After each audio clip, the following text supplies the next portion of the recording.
Baiklah, di sini saya akan menjelaskan arsitektur enterprise Desa Raja Jaya. Yang pertama adalah latar belakang, tantangan pelayanan publik Desa Raja Jaya yang masih serba manual. Yang pertama, pencatatan surat menyurat, permohonan surat warga dicatat dan diproses secara manual di kantor desa.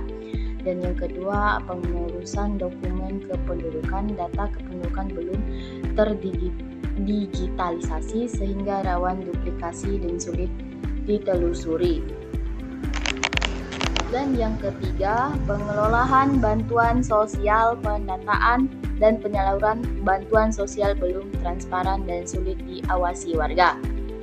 Dampaknya yang pertama, antrian panjang di kantor desa, dan yang kedua, waktu pelayanan lama, dan yang ketiga, kurangnya transparansi data, dan yang keempat, rentan kesalahan pencatatan manual. Desa digital yang melayani dan berdaya pada tahun 2045. Yang pertama, mudah diakses, layanan dapat dijangkau warga tanpa harus antri lama di kantor desa. Dan yang kedua, transparan, data dan proses layanan dapat dipantau warga secara terbuka. Dan yang ketiga, efisiensi proses administrasi berjalan cepat melalui pemanfaatan teknologi digital. Di sini ada kerangka TOGAP ADM yang digunakan. Perancangan dihenti pada phase F sesuai batas soal. Pertama ada V, filing, dan yang kedua ada A, vision, B, business, dan C1 data, C2 application, dan yang ke-6 teknologi, dan E, opportunities, dan yang ke-F, migration. Alasan pembatas hingga phase F, keterbatasan dana Desa Raja Jaya membuat perancangan difokuskan pada penyusunan rencana migrasi bertahap sebelum masuk ke tahap implementasi phase G dan pengelolaan perubahan di fase H. Preliminary phase menyiapkan fondasi tata kelola dan prinsip arsitektur sebelum perancangan dimulai. Pemangkuan kepentingan.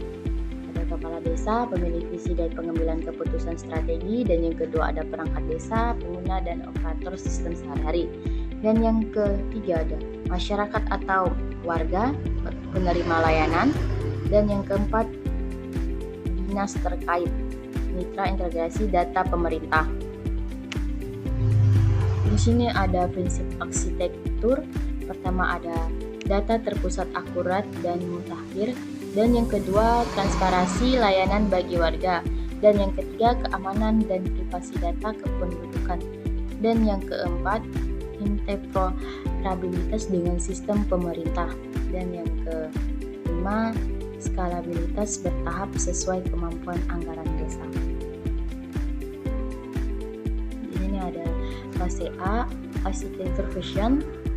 Ada tujuan bisnis, mewujudkan pelayanan publik yang cepat, transparan, dan efisien melalui pemanfaatan teknologi digital sebagai langkah awal mencapai visi desa. Dan yang kedua ada konsep solusinya, membangun satu sistem informasi desa SID terintegrasi berbasis web atau mobile yang menanggung 3 modul layanan inti secara bertahap. Di sini ada 3 modul intinya. Yang pertama ada layanan surat online, permohonan dan pencatatan surat digital. Dan yang kedua kependudukan digital, pendataan dan verifikasi dokumen warga. Dan yang ketiga bantuan sosial, pendataan dan penyaluran bansos transparan. Di sini ada fase kedua bisnis arsitektur. Artinya yang pertama warga datang langsung ke kantor, dan yang kedua mengisi formulir manual di atas kertas, dan yang ketiga verifikasi dan pencatatan dilakukan manual oleh staf, dan yang keempat antrian panjang dan waktu tunggu lama, dan yang kelima terakhir laporan dan data sulit ditelusuri dan tidak transparan. Setelah digitalisasi, pertama pengajuan layanan dilakukan online kapan saja. Formulir digital terisi otomatis dari data kependudukan. Dan yang ketiga, verifikasi berjenjang oleh perangkat desa via sistem. Dan yang keempat, notifikasi status permohonan otomatis ke warga. Dan yang kelima, dashboard pelaporan dan transparansi bagi publik. Sini ada fase C, data arsitektur, entitas data inti yang dikelola sistem desa. Pertama, ada data penduduk, NIK, KK, biodata warga, rujukan utama seluruh layanan. Dan yang kedua, data surat, jenis, status, dan riwayat permohonan surat warga. Dan yang ketiga, data bantuan sosial, penerima, kategori, dan status penyaluran bantuan. Dan yang keempat, data pengguna sistem, akun warga, perangkat desa, dan hak akses.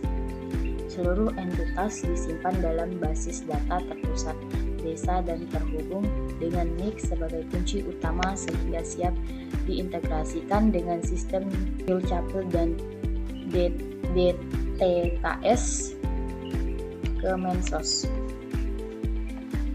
Ada fase C, application arsitektur, modul aplikasi dalam sistem informasi desa SID terintegrasi. Yang pertama ada portal layanan warga, web, kedua modul layanan surat online, dan yang ketiga modul kependudukan digital, dan yang keempat modul bantuan sosial, dan yang kelima dashboard admin dan pelaporan desa, dan yang keenam aksi integrasi Dukcapil dan DTKS Kemensos. Sini ada fase D, teknologi arsitektur, infrastruktur teknologi yang realitas dengan keterbatasan dana desa, sama lapisan pengguna, perangkat komputer, kantor, dan smartphone. Dan yang kedua, lapisan aplikasi SID berbasis web yang dihosting pada layanan cloud. Dan yang ketiga, lapisan data, basis data terpusat dengan mekanisme lekup berskala.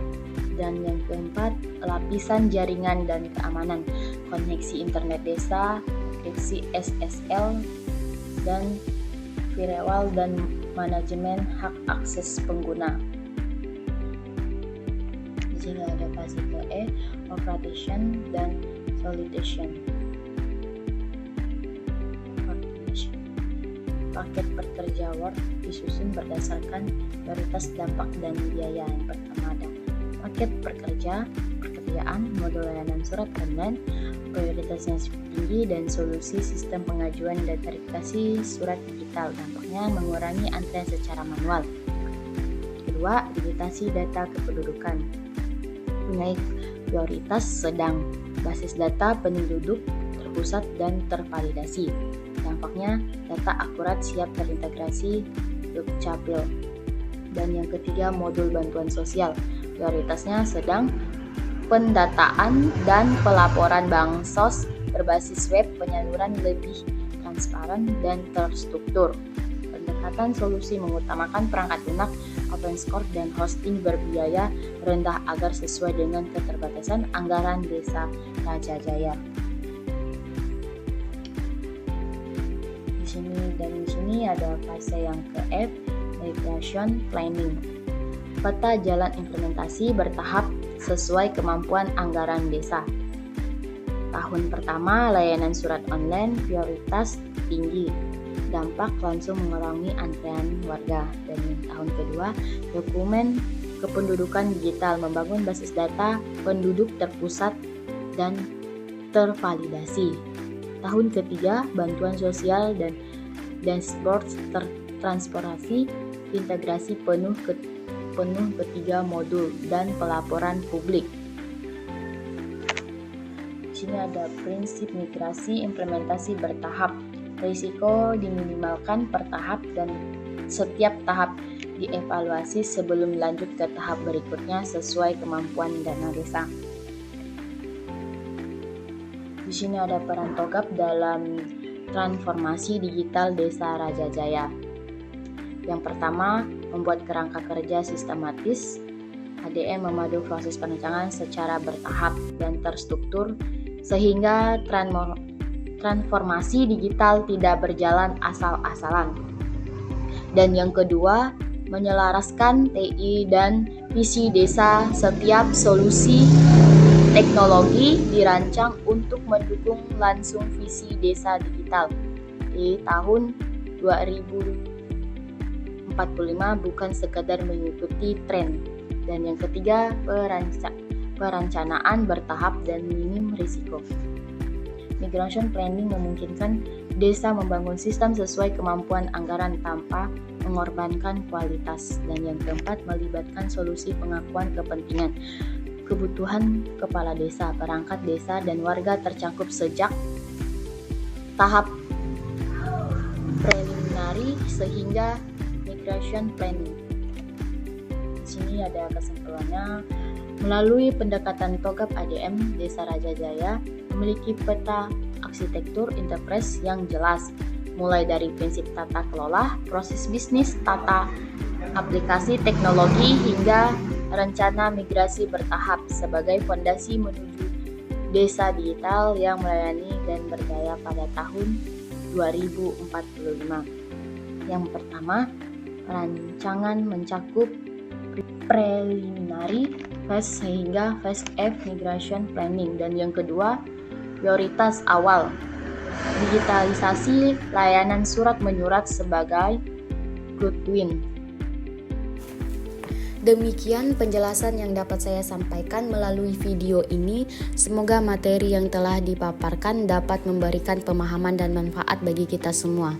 Apabila terdapat kekurangan atau kesalahan dalam penyampaian, saya mohon maaf yang sebesar-besarnya. Terima kasih atas perhatian dan waktu yang telah diberikan.